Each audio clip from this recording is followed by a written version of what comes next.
Listen up, because what's happening right now at Hallis Hall is going to define whether we're contenders or just pretenders. We've got a 32-year-old all-pro safety who wants to stay, but just saw his price tag skyrocket. A 25-year-old tackle who played through a wrecked elbow and deserves an extension now! And a versatile pass rusher on the market who could take this defense from good to straight-up dominant. Poles has some brutal decisions to make with a tight salary cap. Is he going to pay the vet or bet on youth? Lock up the tackle now or let him hit free agency? Be aggressive and bring in help off the edge or roll with what we've got? These three moves are going to shape our future. Stick around till the end. This gets intense. First story, Kevin Byard. After years of watching this secondary get torched, we finally had someone back there who made us feel safe. And now that guy's on the market, and his price just blew up. Kevin Byard just wrapped up a monster season with the Bears. The 32-year-old safety led the entire NFL in interceptions and was named first-team All-Pro. But here's the kicker.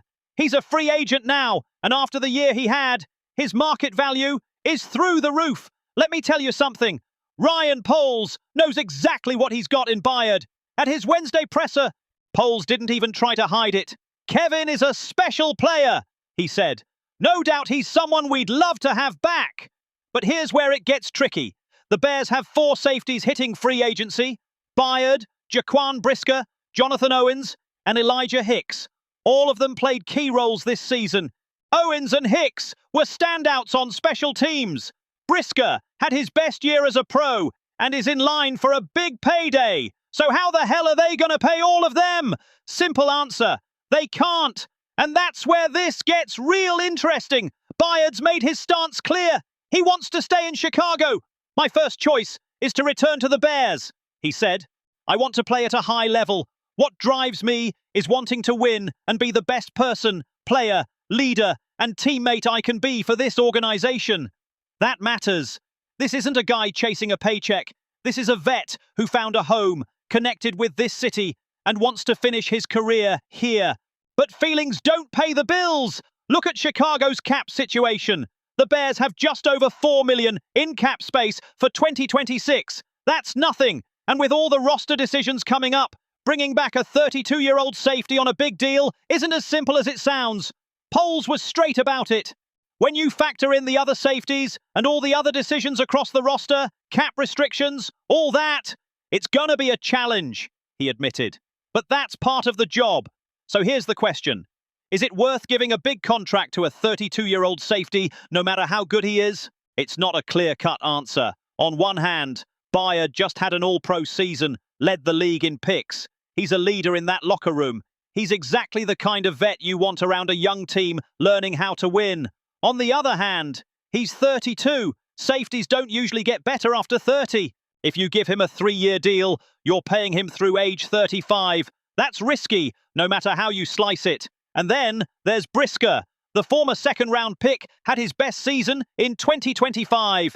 Played with confidence, made plays, showed why Chicago drafted him, but he's got a history of concussions. That's a big red flag, so Poles has to decide. Do you invest in the proven vet who just had an elite season, but is 32? Or do you bet on the younger guy with more upside, but a scary medical history? I think the smart move is bringing Byard back on a 2-year deal. Keep the secondary stable, keep that leadership in the locker room, and give the younger guys time to grow. But if Byard wants 3 or 4 years with big guaranteed money, Chicago's got to be ready to walk away. And that's the bottom line. This decision is going to show us how Ryan Poles builds this roster. If he's willing to pay a 32-year-old based on 1 season, that sets a precedent. But if he lets an all-pro walk because he doesn't fit the budget, that says something about how he values loyalty versus long-term planning. Chicago's in a unique spot. They won 11 games and made the divisional round. They've got a young quarterback in Caleb Williams who's getting better. They've got a head coach in Ben Johnson who's got this offense humming. But to take the next step, to be real Super Bowl contenders, they need to keep this defense intact. And Byard is a huge part of that. I'm telling you right now, if Ryan Poles lets Kevin Byard walk and the secondary takes a step back next year, that decision is going to haunt him. But if he brings him back and Byard declines, everyone's going to question why he paid that much for a 32-year-old. There's no easy answer here, but one thing's for sure. Kevin Byard earned the right to come back to Chicago. Now it's on Ryan Poles to make it work. Second story, Darnell Wright. Now let's talk about a guy who shouldn't even be a tough decision. Darnell Wright just had the best season of his career, made second-team All-Pro, and did it all while playing with a torn UCL in his elbow. And now he's making it clear he wants to stay in Chicago for life. So I gotta ask, what more does this dude need to do to get an extension? Wright was the 10th overall pick in the 2023 draft. In year 3, he finally showed the consistency Poles and the coaching staff were looking for. He was steady all season, Poles said Wednesday. That was the challenge, consistency. But when he puts it all together, he's really good, and he's gonna help us win football games, Poles added. I love watching him come off the line and move people. And when he's got that confidence and belief that he's the best on the field, I think he can be one of the best out there. He just needs to keep showing up and putting in the work. That's a massive endorsement from the GM. And Wright heard it. After the season, he made his feelings clear. I'd love to be on this team my whole career, for sure, Wright said. That'd be awesome. That matters. This isn't a guy chasing the biggest check. This is a guy who was drafted by Chicago, developed in Chicago, and wants to finish his career here. That's loyalty. That's exactly what you want on your offensive line. Now let's talk numbers. Wright's still got 1 year left on his rookie deal, plus the 5th-year option for 2027 that the Bears can pick up this offseason. But Chicago could also start talking early extension. And when you look at the right tackle market, things get spicy. Zach Tom from the Packers is 27 and averages $22 million a year. Penei Sewell from the Lions is 26 with a $28 million AAV. Tristan Wirfs, now playing left tackle, is 27 with a $28.12 million AOAV. Wright is only 25. He's a former top 10 pick. Just had an All-Pro season. No doubt he's going to top Tom. But by how much?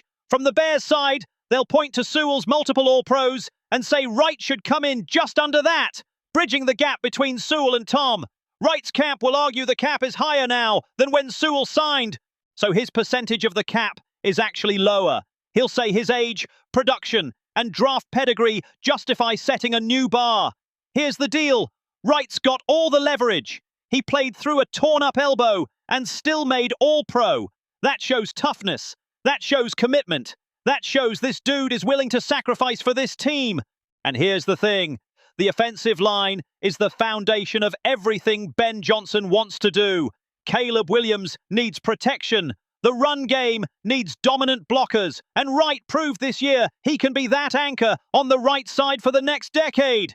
So I gotta ask, why the hell would you wait to extend him?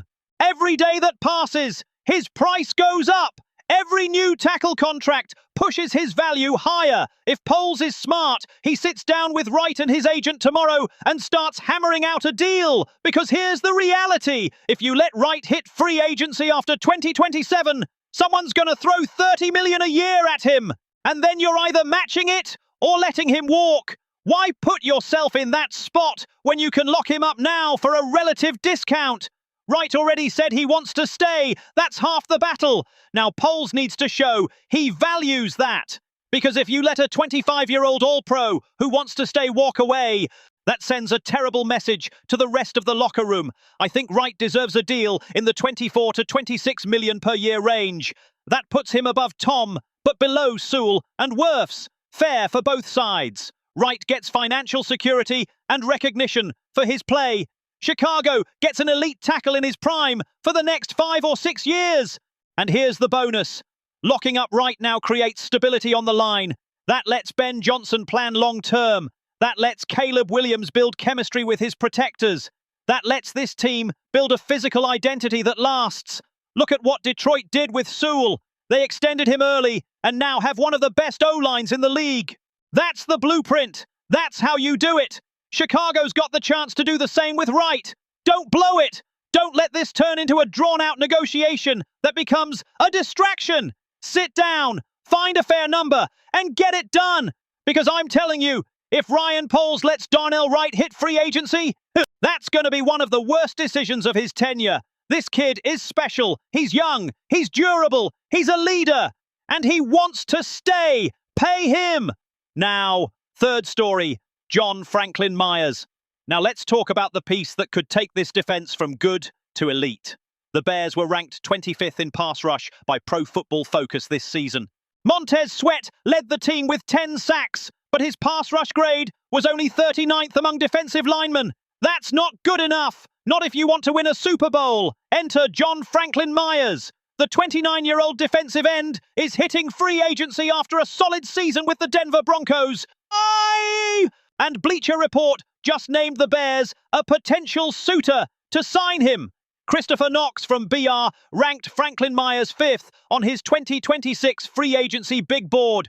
John Franklin Myers might not be the biggest name among defenders hitting the market, Knox wrote, but the 29-year-old is a disruptive difference maker who's been productive at every stop and in multiple roles.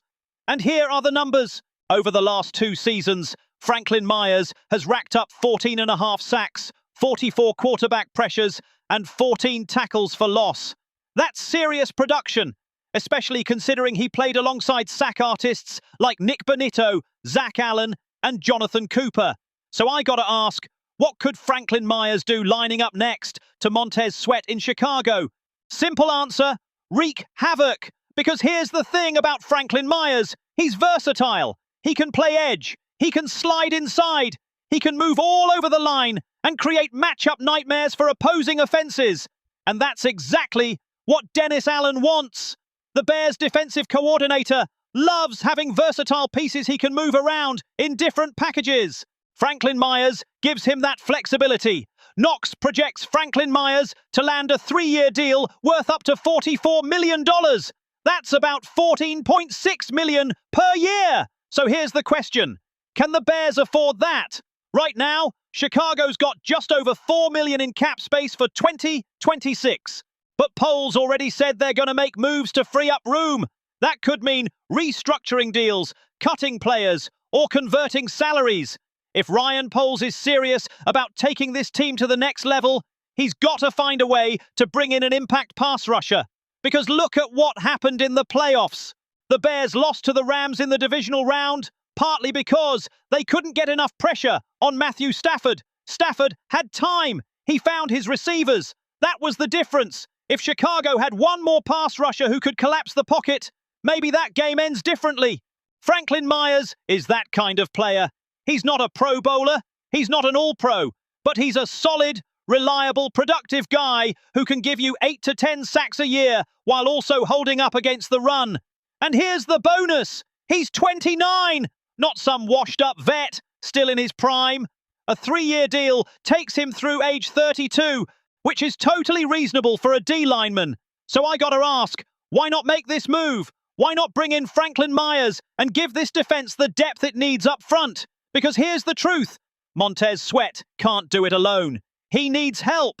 And if the Bears are going to compete with teams like the Lions, Niners, and Eagles, they need multiple threats on the D-line. Look at what Detroit did. They've got Aiden Hutchinson, Alim McNeil, Marcus Davenport. Depth across the line lets them rotate fresh bodies and keep the pressure coming. Chicago needs to do the same.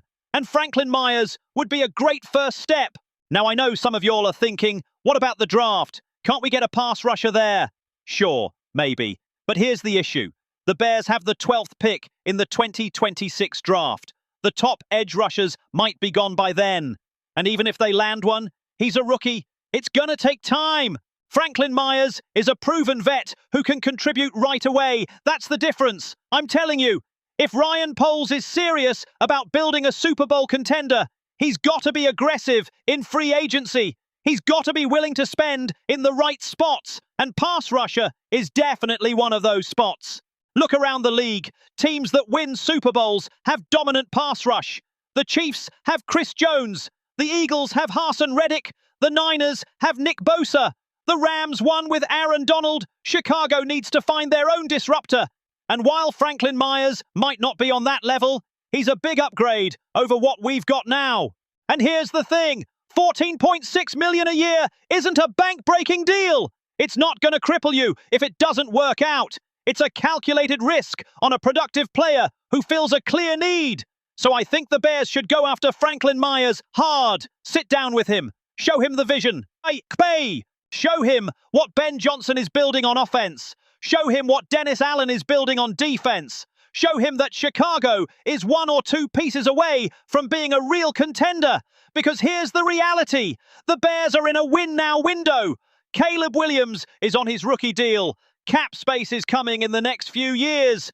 They've got a head coach who knows how to win. This is the time to be aggressive. This is the time to make moves that push this team over the top. And bringing in John Franklin Myers would be exactly that kind of move. So there you have it. Bears Nation. 3 massive decisions Ryan Poles has to make this offseason. Do you bring back the 32-year-old all-pro safety who wants to stay? Do you extend the 25-year-old right tackle who played through a torn elbow and made all-pro? And do you go after a $44 million pass rusher who could be the missing piece? I want to hear from you. Or what would you do if you were Ryan Poles? Bring back Byard or invest in Brisker.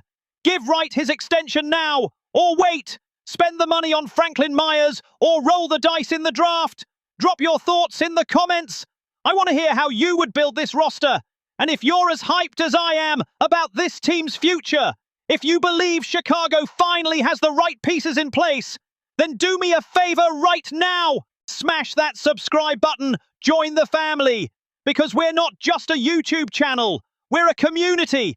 We're Bears Nation. And we're going to be here covering every move, every decision, every headline coming out of Halas Hall this offseason. Hit that like button if you think Ryan Poles needs to bring back Kevin Byard. Share this video if you believe Darnell Wright deserves his extension right now. And comment below if you want to see John Franklin Myers in navy and orange next season.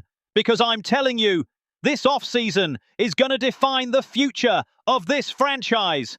And you don't want to miss a second of it. Bear down, Chicago. I'll see you in the next video.